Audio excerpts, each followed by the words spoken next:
हमारे जॉइंट्स हमारे शरीर के अद्भुत हिस्से होते हैं जो हमें फ्रीली और ग्रेसफुली घूमने देते हैं। लेकिन क्या आपने कभी सोचा है कि इन जॉइंट्स को स्मूथली काम करने से और एक दूसरे से रगड़कर दर्द होने से कौन रोकता है? इसका जवाब है एक खास तरह का फ्लूइड जिसे सिनोवियल फ्लूइड कहते हैं। सिनोवियल फ्लूइड एक थिक विस्कस लिक्विड होता है जो हेल्थी जॉइंट फंक्शन के लिए बहुत जरूरी होता है। इसे आप शरीर का खुद का लुब्रिकेंट समझ सकते हैं जो हमारे जॉइंट्स में बोन्स और कार्टिलेज के बीच फ्रिक्शन कम करता है।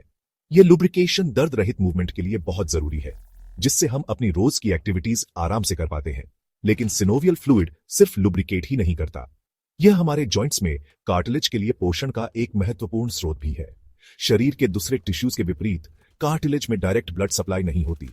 इसकी बजाय यह जरूरी न्यूट्रिएंट्स और वेस्ट प्रोडक्ट्स को रिमूव करने के लिए सिनोवियल फ्लूइड पर निर्भर करता है। दरअसल सिनोवियल फ्लूइड हमारे जॉइंट्स के लिए लाइफलाइन की तरह होता है जो उनके स्मूथ ऑपरेशन और लॉन्ग टर्म हेल्थ को सुनिश्चित करता है। जब जॉइंट्स हेल्थी होते हैं तो सिनोवियल फ्लूइड क्लियर रहता है और उसका कंपोजिशन बैलेंस्ड रहता है। हालांकि जब इन्फ्लेमेशन या डिजीज होता है तो फ्लूइड के अपीयरेंस और कंपोजिशन दोनों में काफी बदलाव आ सकते हैं।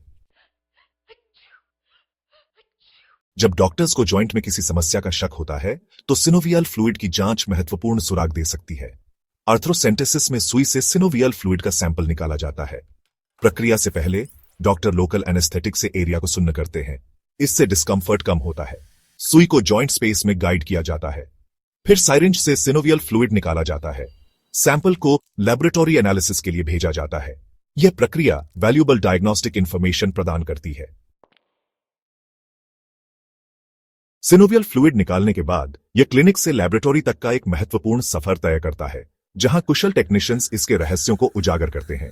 सटीक रिजल्ट्स सुनिश्चित करने और सही निदान करने में मदद करने के लिए उचित ट्रांसपोर्ट और प्रोसेसिंग बहुत जरूरी है। निकाले गए फ्लूइड को खास कंटेनर्स में केयरफुली रखा जाता है जिनमें से हर एक को फ्लूइड के अलग अलग कंपोनेंट्स को एनालिसिस के लिए प्रिजर्व करने के लिए डिजाइन किया गया होता है। कुछ कंटेनर्स में फ्लूइड के अंदर सेल्स की अखंडता को बनाए रखने और क्लॉटिंग को रोकने के लिए प्रिजर्वेटिव्स हो सकते हैं। सिनोवियल फ्लूइड को हैंडल करते समय बहुत महत्वपूर्ण होता है। जितनी जल्दी सैंपल लैबोरेटरी पहुंचता है रिजल्ट्स उतने ही ज्यादा रिलायबल होते हैं। लैब में टेक्नीशियंस फ्लूइड के अपीयरेंस, सेल काउंट और केमिकल कंपोजिशन का मूल्यांकन करने के लिए कई तरह की टेक्निक्स का इस्तेमाल करते हैं। पहले स्टेप्स में से एक फ्लूइड के अपीयरेंस की जांच करना है। क्या यह क्लियर है या क्लाउडी? क्या इसमें कोई अनयूजुअल कलर है? ये विजुअल क्यूज जॉइंट की हेल्थ के बारे में तुरंत जानकारी दे सकते हैं। इसके बाद फ्लूइड की माइक्रोस्कोपिक एग्जामिनेशन की जाती है। टेक्नीशियंस मौजूद सेल्स जैसे कि व्हाइट ब्लड सेल्स और रेड ब्लड सेल्स की संख्या और प्रकार की गिनती करते हैं। उदाहरण के लिए व्हाइट ब्लड सेल की संख्या ज्यादा होना इन्फ्लेमेशन या इन्फेक्शन का संकेत हो सकता है। जब जोड़ बोलते हैं सिनोवियल फ्लूइड एनालिसिस के लिए clinical indications. Synovial fluid analysis doctor के पास मौजूद एक पावरफुल टूल है जो जॉइंट्स की कई तरह की समस्याओं के बारे में महत्वपूर्ण जानकारी देता है। यह जॉइंट्स की धीमी आवाज को सुनने जैसा है जो छिपे हुए इन्फ्लेमेशन, इन्फेक्शन या क्रिस्टल डिपॉजिट्स के बारे में भी बताता है। डॉक्टर्स द्वारा सिनोवियल फ्लूइड एनालिसिस की सलाह देने के सबसे आम कारणों में से एक है सेप्टिक आर्थराइटिस का निदान करना। यह गंभीर स्थिति तब पैदा होती है जब बैक्टीरिया किसी जॉइंट को संक्रमित कर देते हैं। जॉइंट को लंबे समय तक होने वाले नुकसान को रोकने के लिए समय पर निदान और इलाज बहुत जरूरी है। Synovial fluid analysis rheumatoid arthritis और गाउट जैसे इन्फ्लेमेटरी आर्थराइटिस के निदान में भी महत्वपूर्ण भूमिका निभाता है। इन स्थितियों में इम्यून सिस्टम गलती से जॉइंट्स पर हमला कर देता है। फ्लूइड की जांच करने से खास इन्फ्लेमेटरी मार्कर्स और क्रिस्टल्स का पता चल सकता है। यह प्रक्रिया जॉइंट के दर्द के नॉन इन्फ्लेमेटरी कारणों जैसे कि ऑस्टियोआर्थराइटिस की पहचान करने में भी मदद कर सकती है। इसके अलावा सिनोवियल फ्लूइड एनालिसिस जॉइंट की समस्याओं के लिए इलाज की प्रभावशीलता की निगरानी करने में मदद कर सकता है। समय के साथ फ्लूइड के कंपोजिशन में होने वाले बदलावों पर नजर रखकर डॉक्टर्स ये आकलन कर सकते हैं कि कोई खास इलाज कारगर है या नहीं। मुजरिम को बेनकाब करना, जोड़ों के रोगों का निदान। जोड़ों के रोगों का निदान करना अक्सर एक जटिल मेडिकल मिस्ट्री को सुलझाने जैसा लगता है। लक्षण अस्पष्ट हो सकते हैं और ओवरलैप हो सकते हैं जिससे रोगी की परेशानी के मूल कारण का पता लगाना मुश्किल हो जाता है। यहीं पर सिनोवियल फ्लूइड एनालिसिस एक डायग्नोस्टिक बीकन के रूप में चमकता है। कल्पना कीजिए कि एक मरीज सूजन वाले, दर्द वाले घुटने के साथ आता है। लक्षण कई स्थितियों से हो सकते हैं, एक साधारण मोच से लेकर अधिक गंभीर संक्रमण तक। सिनोवियल फ्लूइड का विश्लेषण करके डॉक्टर संभावनाओं को कम कर सकते हैं और अधिक सटीक निदान तक पहुंच सकते हैं। उदाहरण के लिए, यदि द्रव बादल छाए हुए दिखाई देता है और इसमें व्हाइट ब्लड सेल की संख्या अधिक है, तो यह सेप्टिक आर्थराइटिस का संकेत हो सकता है, जिसके लिए तत्काल एंटीबायोटिक उपचार की आवश्यकता होती है। दूसरी ओर, यूरिक एसिड क्रिस्टल की उपस्थिति गाउट की ओर इशारा करेगी, जो एक प्रकार का इन्फ्लेमेटरी आर्थराइटिस है। सिनोवियल फ्लूइड एनालिसिस से मिली जानकारी केवल बीमारी की उपस्थिति या अनुपस्थिति की पहचान करने से कहीं आगे जाती है। यह स्थिति की गंभीरता के बारे में भी जानकारी प्रदान कर सकता है और उपचार के फैसलों का मार्गदर्शन कर सकता है। उदाहरण के लिए, इन्फ्लेमेटरी आर्थराइटिस वाले रोगियों के लिए सिनोवियल फ्लूइड में कुछ भड़काऊ मार्करों का स्तर डॉक्टर को बीमारी की आक्रामकता का निर्धारण करने और उसके अनुसार उपचार को तैयार करने में मदद कर सकता है। निदान से परे उपचार का मार्गदर्शन और प्रगति की निगरानी।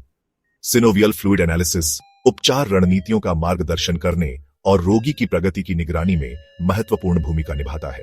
सेप्टिक आर्थराइटिस के रोगियों के लिए सिनोवियल फ्लूइड का विश्लेषण संक्रमण के उपचार की प्रतिक्रिया को मापने में मदद करता है। यदि व्हाइट ब्लड सेल की संख्या अधिक रहती है, तो एंटीबायोटिक रेजिमेन को समायोजित करने की आवश्यकता हो सकती है। इन्फ्लेमेटरी आर्थराइटिस में सिनोवियल फ्लूइड एनालिसिस डीएमआरएस की प्रभावशीलता को ट्रैक करने में मदद करता है। ये दवाएं जोड़ों पर प्रतिरक्षा प्रणाली के हमले को दबाकर काम करती हैं। द्रव में भड़काऊ मार्करों की निगरानी करके डॉक्टर डीएमआरएस की प्रभावशीलता का आकलन कर सकते हैं। सिनोवियल फ्लूइड एनालिसिस संभावित जटिलताओं के लिए प्रारंभिक चेतावनी प्रणाली के रूप में काम कर सकता है। उदाहरण के लिए, रूमेटॉइड आर्थराइटिस के रोगियों में सिनोवियल फ्लूइड में कुछ एंजाइमों की उपस्थिति जोड़ों को नुकसान का संकेत दे सकती है। इस तरह के नुकसान का जल्द पता लगाने से आगे की गिरावट को रोकने के लिए तुरंत हस्तक्षेप करने की अनुमति मिलती है। उपचार प्रतिक्रिया की निगरानी और संभावित जटिलताओं की पहचान सिनोवियल फ्लूइड एनालिसिस को अमूल्य बनाती है। जोड़ों के स्वास्थ्य में एक खिड़की। सिनोवियल फ्लूइड एनालिसिस का महत्व। जोड़ों के स्वास्थ्य के क्षेत्र में सिनोवियल फ्लूइड एनालिसिस शरीर के सबसे छोटे घटकों की जांच से प्राप्त की जा सकने वाली गहन अंतर्दृष्टि का प्रमाण है। यह साधारण सा दिखने वाला द्रव हमारे जोड़ों के जटिल कामकाज में एक खिड़की का काम करता है, जो छिपी हुई सूजन, संक्रमण और यहां तक कि टूट फूट के सूक्ष्म संकेतों को भी प्रकट करता है। द्रव की उपस्थिति, कोशिका की संख्या और रासायनिक संरचना का विश्लेषण करके डॉक्टर जोड़ों के दर्द के रहस्यों को उजागर कर सकते हैं, कई तरह की स्थितियों का निदान कर सकते हैं और प्रत्येक रोगी की अनूठी आवश्यकताओं को पूरा करने के लिए उपचार योजनाओं को तैयार कर सकते हैं। लेकिन सिनोवियल फ्लूइड एनालिसिस का महत्व निदान से कहीं आगे तक फैला हुआ है। यह डॉक्टर को उपचार की प्रभावशीलता की निगरानी करने, संभावित जटिलताओं का अनुमान लगाने और रोगियों को लंबे समय तक जोड़ों के स्वास्थ्य की दिशा में मार्गदर्शन करने का अधिकार देता है। जैसे जैसे हम मानव शरीर के रहस्यों को उजागर करने और रोगी देखभाल में सुधार करने का प्रयास करते हैं, सिनोवियल फ्लूइड एनालिसिस निस्संदेह रूमेटोलॉजी के क्षेत्र में एक महत्वपूर्ण भूमिका निभाता रहेगा। हमें एक ऐसे भविष्य की ओर गाइडिंग करेगा जहां जोड़ों का दर्द अब एक पूर्ण और सक्रिय जीवन में बाधा नहीं है।